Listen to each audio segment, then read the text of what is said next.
നമസ്കാരം. ഇൻഫർമേഷൻ മീഡിയയുടെ പുതിയൊരു വീഡിയോസിലേക്ക് എല്ലാ കൂട്ടുകാർക്കും ഒരിക്കൽ കൂടി സ്വാഗതം. സ്ത്രീകൾക്ക് ലഭിച്ചിരുന്ന മാസം 1000 രൂപയുടെ പെൻഷൻ സംബന്ധമായിട്ടുള്ള വളരെ സുപ്രധാനമായിട്ടുള്ള അറിയിപ്പുമായിട്ടാണ് ഇൻഫർമേഷൻ വീഡിയോസ് വന്നിട്ടുള്ളത്. കഴിഞ്ഞ സർക്കാരിൻ്റെ അവസാന കാലത്ത് നൽകിയിരുന്ന സ്ത്രീ സുരക്ഷാ പെൻഷൻ പുതിയ സർക്കാർ അധികാരത്തിൽ വന്നതിന് ശേഷം ലഭിച്ചിരുന്നില്ല. എന്നാൽ ഇതുമായി ബന്ധപ്പെട്ട് സർക്കാർ ഇതുവരെയും അത് നിർത്തലാക്കിയെന്ന് ഔദ്യോഗികമായി അറിയിച്ചിരുന്നില്ല. എന്നാൽ ഈ പദ്ധതിയുമായി മുന്നോട്ട് പോകും തന്നെയാണ് ഇപ്പോൾ നമുക്ക് മനസ്സിലാകുന്നത്. പക്ഷേ പദ്ധതിയിൽ അടിമുടി മാറ്റങ്ങളായിരിക്കും ഉണ്ടായിരിക്കുക. ഇനി ആർക്കെല്ലാമാണ് പെൻഷൻ ലഭിക്കുക, എന്ന് മുതലായിരിക്കും പദ്ധതി തുടങ്ങുക എന്നതിനെക്കുറിച്ചുമെല്ലാം വളരെ വിശദമായി നോക്കാം. അതിനു മുന്നോടിയായി ഇൻഫർമേഷൻ മീഡിയയുടെ വീഡിയോസ് നിങ്ങൾ ആദ്യമായിട്ടാണ് ഇപ്പോൾ കാണുന്നതെങ്കിൽ ഇപ്പോൾ തന്നെ ചാനൽ സബ്സ്ക്രൈബ് ചെയ്യുക.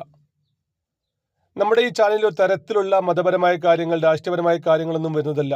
ഗവൺമെൻറ്റിൽ നിന്ന് ലഭിക്കുന്ന സേവനങ്ങൾ, ആനുകൂല്യങ്ങൾ, അറിയിപ്പുകൾ എന്നിവയെക്കുറിച്ച് മാത്രമായിരിക്കും വീഡിയോസുകൾ വരുന്നത്. ശ്രദ്ധിക്കുക, ഗവൺമെൻറ് സേവനങ്ങളും അറിയിപ്പുകളും എപ്പോൾ വേണമെങ്കിലും പുതിയ മാറ്റങ്ങൾ വരാം. നിങ്ങൾക്ക് ഏറ്റവും പുതിയ അറിയിപ്പുകൾ ലഭിക്കാൻ ഇപ്പോൾ തന്നെ ചാനൽ സബ്സ്ക്രൈബ് ചെയ്ത് തൊട്ടടുത്തുള്ള ബെല്ലൈക്കൺ കൂടി ക്ലിക്ക് ചെയ്യുക. കഴിഞ്ഞ സർക്കാരിൻ്റെ അവസാന സമയത്താണ് മാസം 1000 രൂപയുടെ സ്ത്രീ സുരക്ഷാ പെൻഷൻ സർക്കാർ പ്രഖ്യാപിച്ചിരുന്നത്. ഇലക്ഷന് തൊട്ടുമുമ്പ് പ്രഖ്യാപിച്ച ഈ പദ്ധതിയിൽ ഒരുപാട് ആളുകൾ അപേക്ഷ സമർപ്പിച്ചിരുന്നു. നമുക്കറിയാം, ഇലക്ഷന് മുമ്പ് തന്നെ അപേക്ഷിച്ച പദ്ധതി ആയതുകൊണ്ട് തന്നെ അപേക്ഷിച്ച എല്ലാ ആളുകൾക്കും ഈ ഒരു പെൻഷൻ അപ്രൂവൽ ആകുകയും 2 മാസത്തെ പെൻഷൻ ലഭിക്കുകയും ചെയ്തിരുന്നു. എന്നാൽ ഒരു സർക്കാരിൻ്റെ അവസാന കാലത്ത് പ്രഖ്യാപിച്ച പദ്ധതി നിൽക്കൊണ്ട് തന്നെ ഇതിൽ കാര്യമായ അന്വേഷണമൊന്നും ഉണ്ടായിരുന്നില്ല. അപേക്ഷ സമർപ്പിച്ച എല്ലാ ആളുകൾക്കും അപ്രൂവൽ ആക്കുകയായിരുന്നു ചെയ്തിരുന്നത്. ഒരുപാട് ആളുകൾ ഇതിൽ അനർഹമായിട്ട് അപേക്ഷ സമർപ്പിക്കുകയും പെൻഷൻ ലഭിക്കുകയും ചെയ്തിരുന്നു. ഇതിൽ സർക്കാർ പറഞ്ഞതൊരു മാനദണ്ഡം മഞ്ഞ, ചുവപ്പ് റേഷൻ കാർഡുള്ള ആളുകൾക്കും അതുപോലെ തന്നെ 35 വയസ്സ് മുതൽ 60 വയസ്സ് വരെയുള്ള സ്ത്രീകൾക്ക്, മറ്റ് പെൻഷൻ ലഭിക്കാത്ത ആളുകൾക്ക് പെൻഷൻ ലഭിക്കുമെന്നാണ് പറഞ്ഞിരുന്നത്. എന്നാൽ ഇതിൽ ചുവപ്പ് റേഷൻ കാർഡിന് അർഹതയില്ലാത്ത ഒരുപാട് ആളുകൾ അപേക്ഷ സമർപ്പിച്ചിട്ടുണ്ടായിരുന്നു. നിലവിൽ ഇപ്പോൾ തന്നെ ചുവപ്പ് റേഷൻ കാർഡ് കൈവശം വെക്കുന്ന എന്നാൽ അതിന് അർഹതയില്ലാത്ത ഒരുപാട് ആളുകൾ അപേക്ഷ സമർപ്പിച്ചതെന്നാണ് സർക്കാരിന് മനസ്സിലാകുന്നത്. 1000 സ്ക്വയർ ഫീറ്റ് മേലെ വീട്ടിൽ താമസിക്കുന്ന ആളുകളാണെങ്കിൽ അവർക്ക് ചുവപ്പ് റേഷൻ കാർഡിന് അർഹതയില്ല.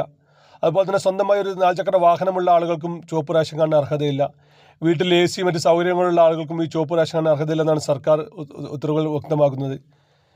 എന്നാൽ ഇതൊന്നും സർക്കാരിനെയോ അല്ലെങ്കിൽ സിവിൽ സപ്ലൈസിനെയോ നേരിട്ട് അറിയിക്കാതെ ഒരുപാട് ആളുകൾ ഇപ്പോഴും ചുവപ്പ് റേഷൻ കാർഡുകൾ കൈവശം വെക്കുകയും അതുകൊണ്ട് തന്നെ ആ ഒരു പദ്ധതിയിൽ അപേക്ഷ സമർപ്പിക്കുകയും ചെയ്തിരുന്നു. ഇങ്ങനെയുള്ള എല്ലാ ആളുകളെയും കുറിച്ച് അന്വേഷണം നടത്തിയ ശേഷം മാത്രമായിരിക്കും ഇനി അങ്ങോട്ട് പെൻഷൻ ലഭിക്കുക എന്നാണ് ഇപ്പോൾ സർക്കാർ വൃത്തങ്ങൾ സൂചിപ്പിക്കുന്നത്. ഓരോ താലൂക്ക് അടിസ്ഥാനത്തിലും എത്ര ആളുകളാണ് ചുവപ്പ് റേഷൻ കാർഡുകൾ കൈവശം വെക്കുന്നത്, എത്ര ആളുകളാണ് മഞ്ഞ റേഷൻ കാർഡുകൾ കൈവശം വെക്കുന്നത് അന്വേഷണം നടത്തി അവരെല്ലാം മാക്സിമം ആളുകളെ പുറത്താക്കിയതിന് ശേഷം മാത്രമായിരിക്കും ഈ ഒരു പെൻഷൻ പദ്ധതിയിൽ സർക്കാർ മുന്നോട്ട് പോകുക.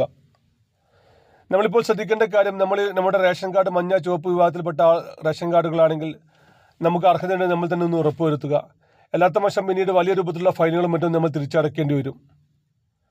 ചിലപ്പോൾ നമ്മൾ വീട് വെക്കുന്ന സമയത്ത് ചിലപ്പോൾ നമ്മൾ ചെറിയ വീട് വെക്കുകയും അതുമൂലം നമുക്ക് ചുവപ്പ് മഞ്ഞ റേഷൻ കാർഡുകൾ ലഭിക്കുകയും ചെയ്തിട്ടുണ്ടാകും. പിന്നീട് പല ആവശ്യങ്ങളിലും പല സമയങ്ങളിലും നമ്മുടെ വീടിൻ്റെ വലിപ്പം കൂടുകയും അത് 1000 സ്ക്വയർ ഫീറ്റിന് മേലെ പോവുകയും ചെയ്തിട്ടുണ്ടെങ്കിൽ നമുക്ക് മഞ്ഞ റേഷൻ കാർഡിനോ ചുവപ്പ് റേഷൻ കാർഡിനോ അർഹതയില്ല. അതുപോലെ തന്നെ കുടുംബത്തിൽ ഒന്നാകെ കാർഷിക ആവശ്യങ്ങൾക്കല്ലാതെ 1 ഏക്കർ മേലെ ഭൂമിയുള്ള ആളുകൾക്കും ഈ ഒരു നിയമം ബാധകമാണ്. ജീവിതാവശ്യങ്ങൾക്ക് ഉപയോഗിക്കുന്ന ടാക്സി അല്ലാത്ത മറ്റു വാഹനമുള്ള ആളുകൾക്കും ഈ ഒരു നിയമം ബാധകമാണ്. ഇങ്ങനെയുള്ള എല്ലാ കാര്യങ്ങളും നമ്മൾ തന്നെ ശ്രദ്ധിക്കുക. നമ്മൾ ശ്രദ്ധിക്കാതിരുന്നു കഴിഞ്ഞാൽ പിന്നീട് നമുക്ക് വലിയ രൂപത്തിലുള്ള ഫൈനുകളും മറ്റും തിരിച്ചടക്കേണ്ടി വരും. ഇങ്ങനെയുള്ള എല്ലാ ആളുകളെയും മാക്സിമം ഒഴിവാക്കിയ ശേഷം മാത്രമായിരിക്കും ഇനി സ്ത്രീ സുരക്ഷാ പെൻഷൻ സർക്കാർ പ്രഖ്യാപിക്കുക. 1000 രൂപയുടെ പെൻഷൻ തന്നെയായിരിക്കും അവർക്ക് ലഭിക്കുക. ഏതായാലും വരും ദിവസങ്ങളിൽ തന്നെ റേഷൻ കാർഡുമായി ബന്ധപ്പെട്ട വളരെ സുപ്രധാനമായ അറിയിപ്പുമായി നമുക്ക് പിന്നീട് വരാം. അതുപോലെ തന്നെ ഇപ്പോൾ വെള്ള, നീല റേഷൻ കാർഡുകൾ ഉപയോഗിക്കുന്ന ആളുകൾക്ക് അർഹതയുണ്ടായിട്ടും ചുവപ്പ് റേഷൻ കാർഡ് ലഭിക്കാത്ത ഒരുപാട് ആളുകളുണ്ട്. അങ്ങനെയുള്ള ആളുകൾക്ക് ചുവപ്പ് റേഷൻ കാർഡിന് ഇപ്പോൾ അപേക്ഷ സമർപ്പിക്കാൻ സാധിക്കും. അക്ഷയ കേന്ദ്രങ്ങൾ, മറ്റ് ഓൺലൈൻ സെൻ്ററുകൾ വഴി നിങ്ങൾക്ക് അപേക്ഷ സമർപ്പിക്കാൻ സാധിക്കും. ഏകദേശം 5 ലക്ഷത്തിലധികം ആളുകൾക്കായിരിക്കും ഈ ഒരു പദ്ധതി മൂലം ചുവപ്പ് റേഷൻ കാർഡ് ലഭിക്കുമെന്നാണ് ഇപ്പോൾ സർക്കാർ വൃത്തങ്ങൾ സൂചിപ്പിക്കുന്നത്. ഏതായാലും ഇങ്ങനെയുള്ള കാര്യങ്ങൾ ശ്രദ്ധിച്ച് തന്നെ കൈകാര്യം ചെയ്യുക. ശ്രദ്ധിക്കാതിരുന്നു കഴിഞ്ഞാൽ പിന്നീട് വലിയ രൂപത്തിലുള്ള ഫൈനുകൾ മറ്റും നമ്മൾ തിരിച്ചടക്കേണ്ടി വരും. വീഡിയോ ഇഷ്ടപ്പെട്ടെന്ന് കരുതുന്നു. ഇതുപോലത്തെ ഇൻഫർമേറ്റീവ് ലഭിക്കാൻ ഇപ്പോൾ തന്നെ ചാനൽ ഫോളോ ചെയ്ത് മറ്റു കൂട്ടുകാരിലേക്ക് ഷെയർ ചെയ്ത് കൊടുക്കുക.